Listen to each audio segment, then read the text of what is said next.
Welcome to another El Cachorro Monarch Legacy of Monsters video. We're a little late with this episode, but that's because I've been setting up a new PC I've gotten. So welcome to 2024. Hopefully this gets us back into more videos and more streaming and stuff like that. So now I have a computer, hopefully that should be more reliable than my old one. But that's for other stuff, so let's get to the episode, right?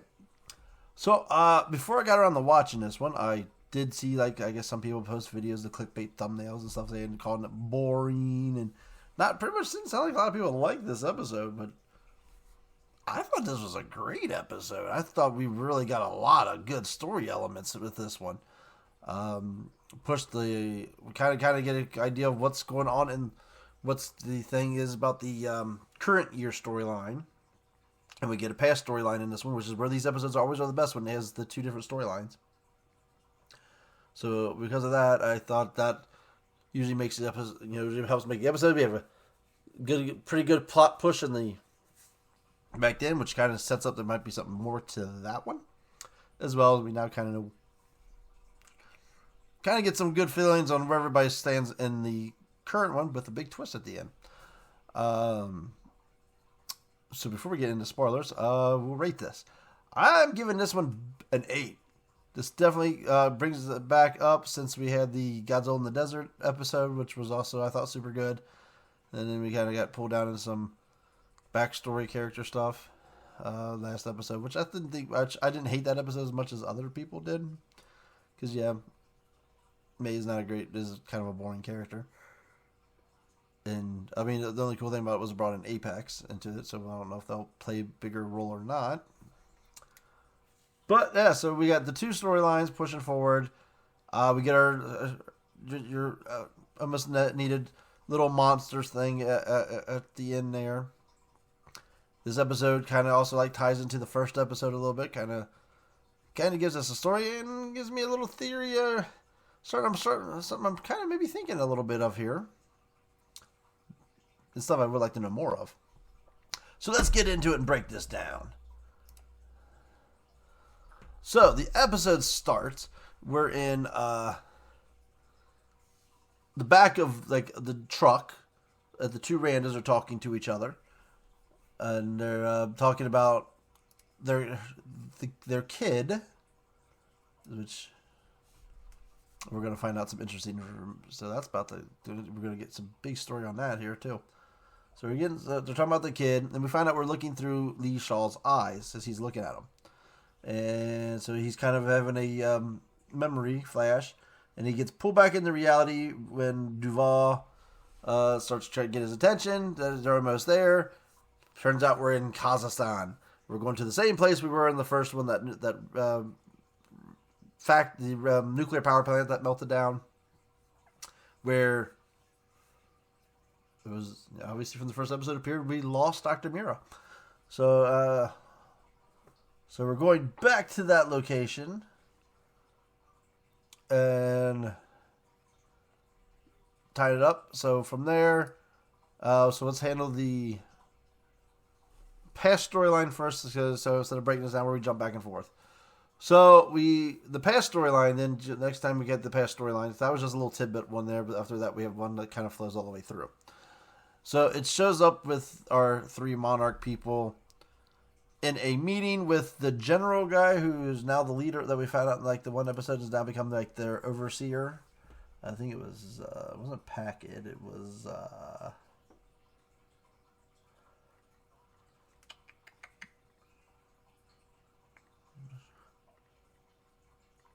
it's not going to be easy to find him because he's not.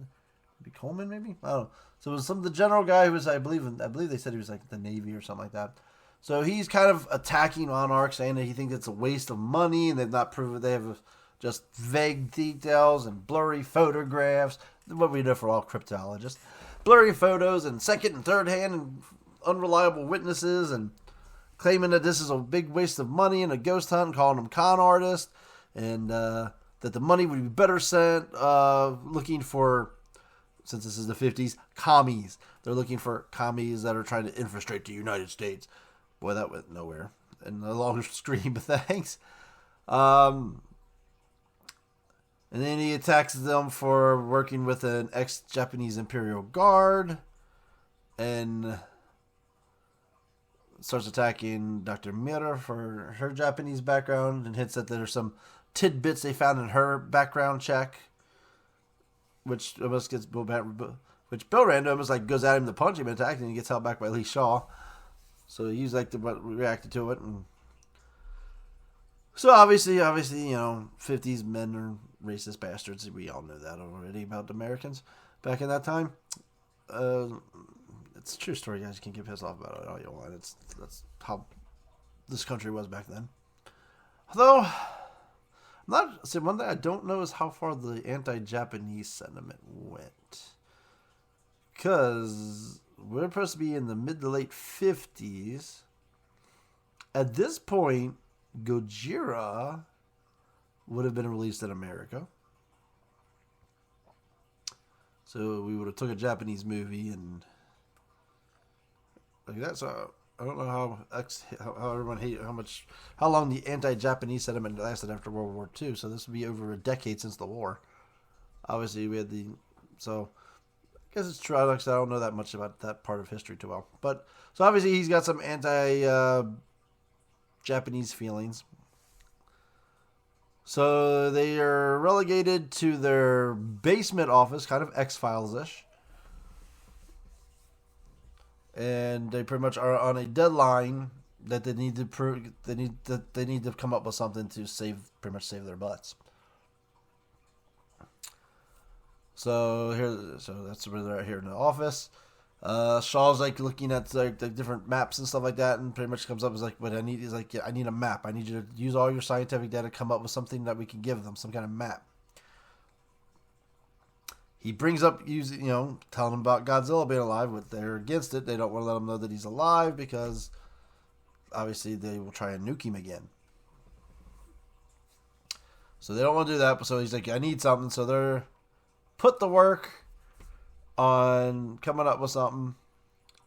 And this is where we kind of start. So this episode, we're starting to see the romance between these two is forming a lot. So, because obviously in the first episode, we knew they were obviously a married couple. But as we saw a couple episodes back, she had like a romantic, and we had a hint of a romantic fling with Shaw, and we saw the episode where they almost hooked up. So somehow that, I guess, after he screwed up, that probably, I guess, maybe ruptured her feelings towards him because of that, maybe. Because I think this is supposed to like hop up. Because supposedly it's been like 2 years or something like that. So I don't know. So it sounds like this may be a little off since that episode. So they're trying to scheme up with their plans, and they're getting connected, and she thanks him for taking up for her, the general and all that stuff. So, and Shaw overhears their conversation as they're starting to plot things. So, kind of going a little creepy.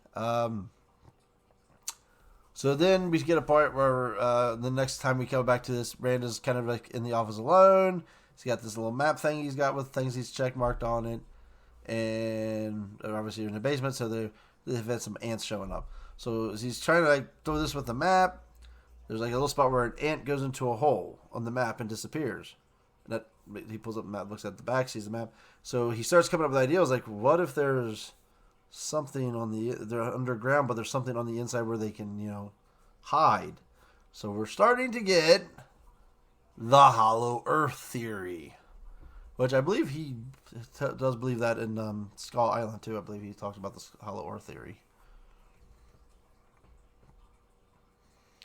So he's starting to come up with that theory that there's, the monsters. You don't see the monsters all the time because they come from somewhere underground.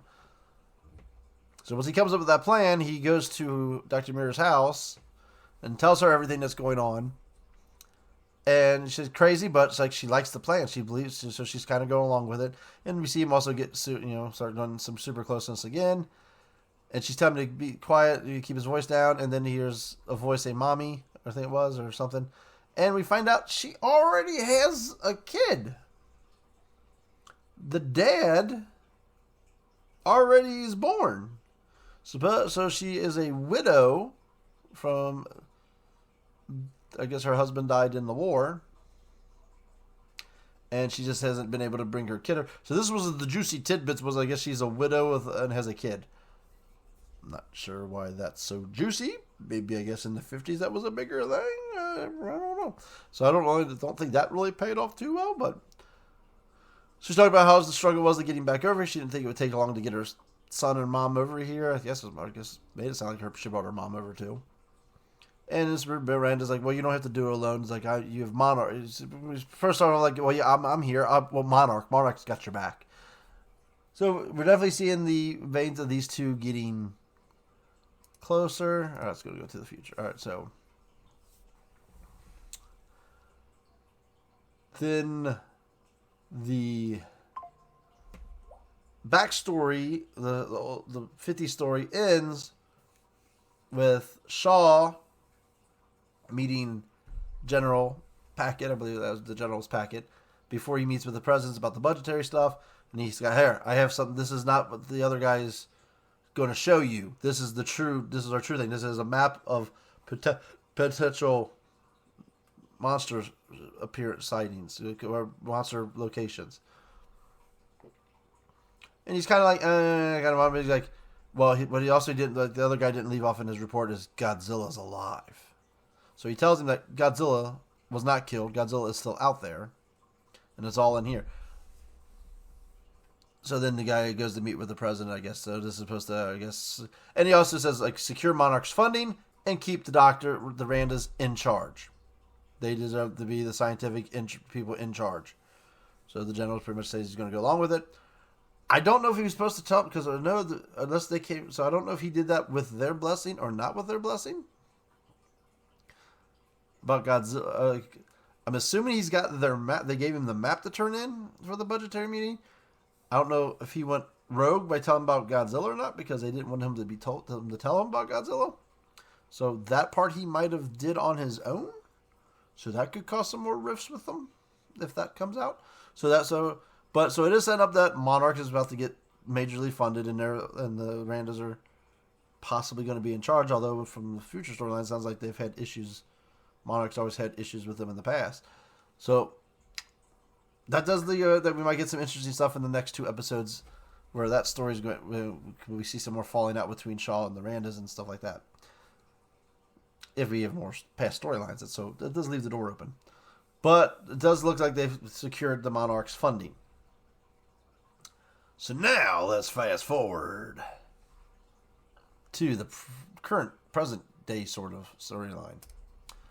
So we know is our three teenagers are with Tim, and what it starts off with is because as they're going back and forth, they go to he brings them into his Monarch office, which is Bill Rand. He's in Bill Randa's office because he's been sent to the basement like Bill Randa was. So he's down in the basement and with all the boxes and stuff like that. So then they also bring up, it's like, why isn't our grandparents on any of these pictures? And I suppose that's where he says something like they've had an interesting relationship with Monarch. So they're supposed to be the scientific heads, but then I guess they maybe fall out of graces again at some point. I would assume some sounds of it. Well, we know we're going to lose. She doesn't live very long. She's only, I guess when Bill takes over, I guess it goes downhill. Because we know she supposedly died, as we're going to find out, is she died in that Kazakhstan incident in 1959 with the bugs that came and got her. So that is where they say that she technically did die there. So that means these kids didn't know either of their grandparents. How are they grandparents, though? Wouldn't they be great-grandparents?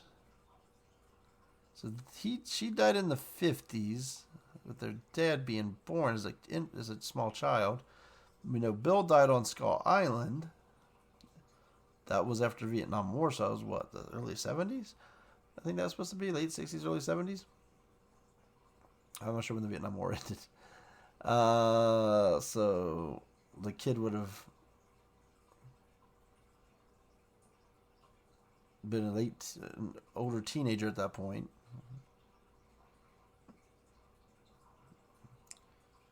'20s. So I would say he gave birth to the kids when he was in his 30s. So they've only known their grandparents from photographs, I would guess. But so yeah, there's some time stuff there that really doesn't fall through sometimes when you try to think about it all the way out. But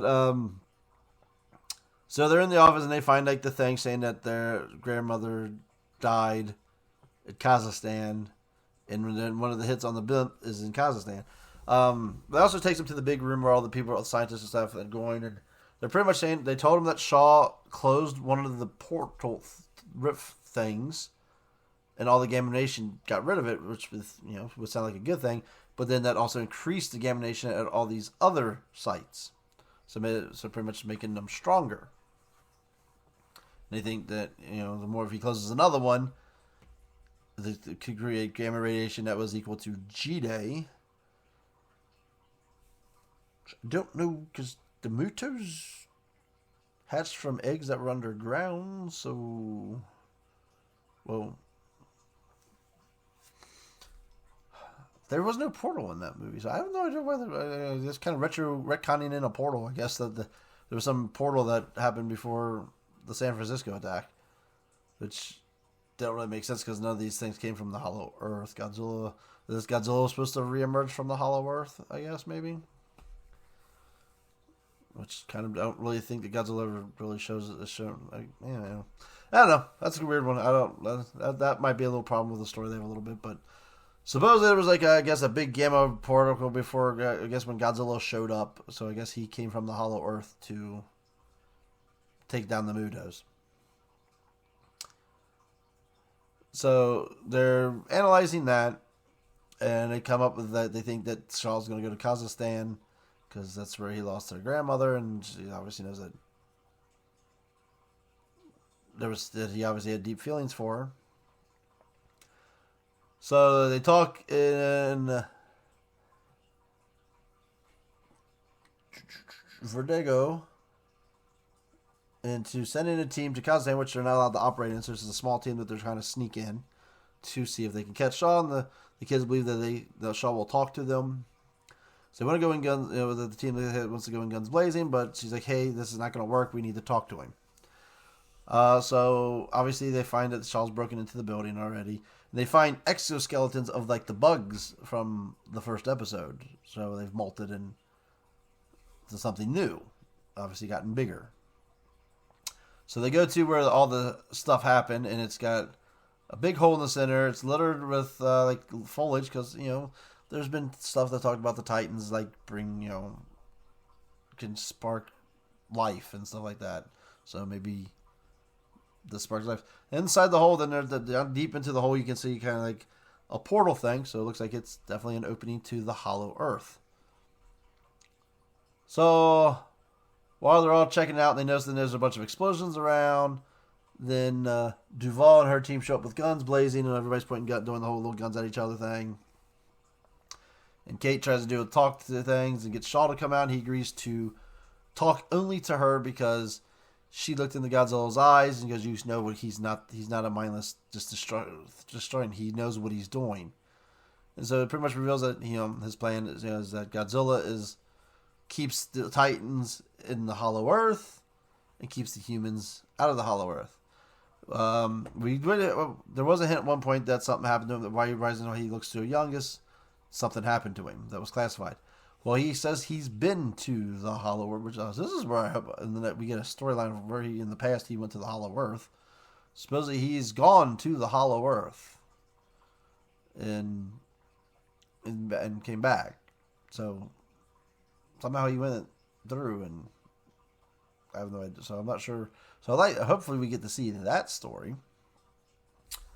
Maybe so. He believes that he can close off all the games. He believes that the answer is closing up all the portals. and then locking all the monsters away from their world, so that it couldn't happen again. So that's kind of, I guess, how he wanted to help Godzilla. He wants to stop the other Titans from coming through. So he kind of reveals that's his plan, and that partially it is for for Dr. Miro's lost. And he activates all the timers, so everybody starts evacuating, and then the building starts crumbling and crashing down. Whoops, did I lose it? No, that one first. During the cave-in, May falls into the portal, which is really, as soon as she falls in, this thing comes out of it. So somehow May dodged this bug. So we have a giant, massive monster sighting, which I'm hoping this is like a queen, because if all the bugs turn into that, there's some big-ass bugs running around somewhere. Those bugs got really big. So we got our little monster cameo, and he gets pretty close to Kate, but then the ceiling falls in and knocks him back into the portal. So, people probably get mad about that. It was pretty that. But Kate starts falling in the portal. Shaw tries to catch her and stop her. They both end up falling through the portal together. So they also fall into the Hollow Earth. And our Kentaro sees it how it happened, and he has to leave before the whole building here crashes down. And that's where the episode ends. So 3 of them just went to the Hollow Earth. So I guess we're going to the Hollow Earth in the next episode, I would assume. Which maybe that will lead to the flashbacks of Shaw going to the Hollow Earth. I'm also starting to think could there be a possibility that they find their grandmother alive in the Hollow Earth? Could she been... I mean, we know in the new Kong movie there's a civilization of people in the Hollow Earth. The Ceetopians. But I think there's a shot she's alive.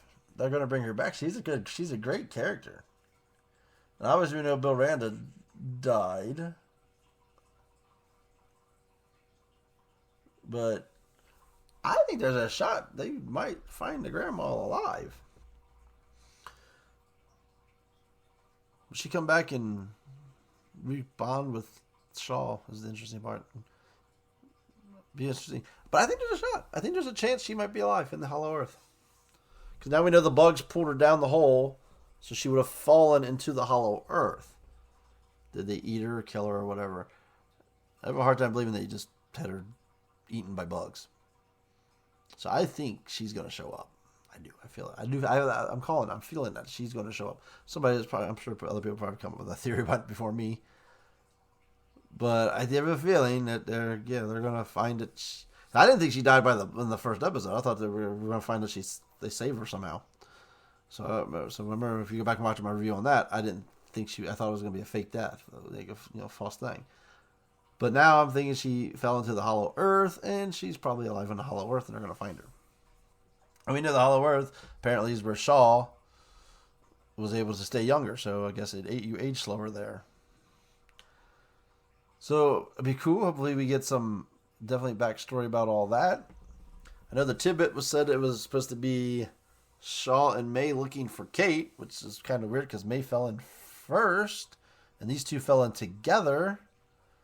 So I don't know how Shaw would find May and Kate would be the one missing.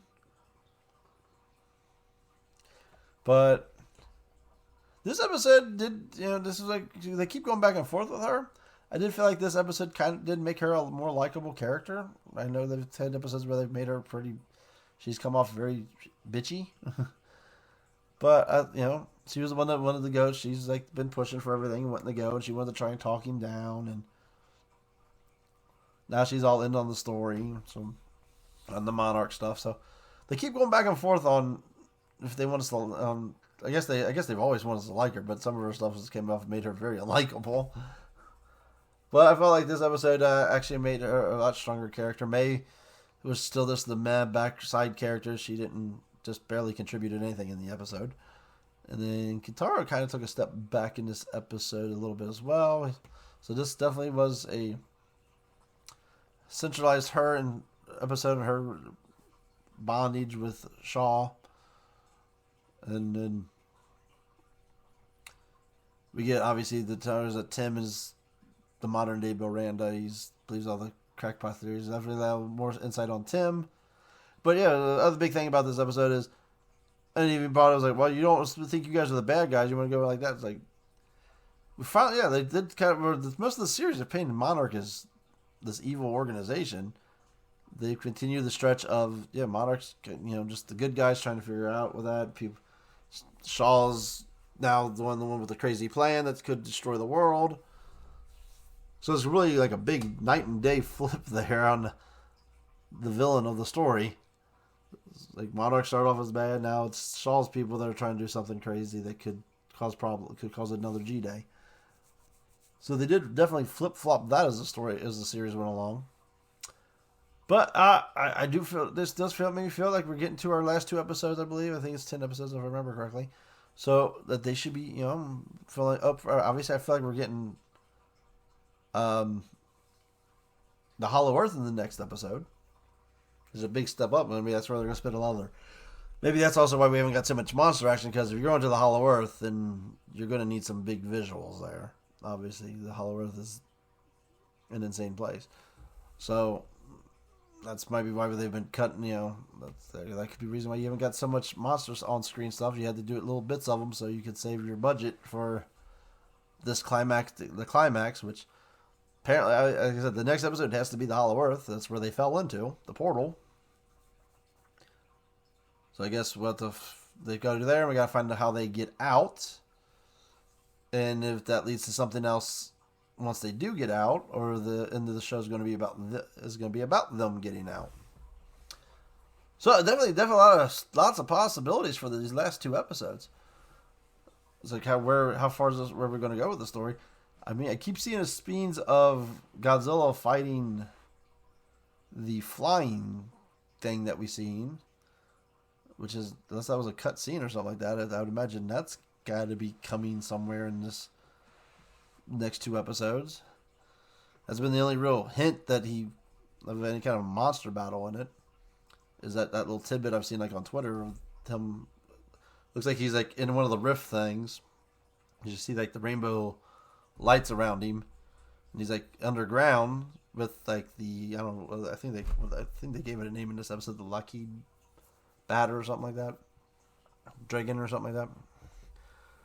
So maybe we'll get a monster battle at the end here. But I'm definitely interested to see where we go, and I feel like we got a pretty good climax probably coming. So just tune in till the next one. I'll try to keep this video. I can never keep these videos short. Sorry. Till next time. Cachorro out.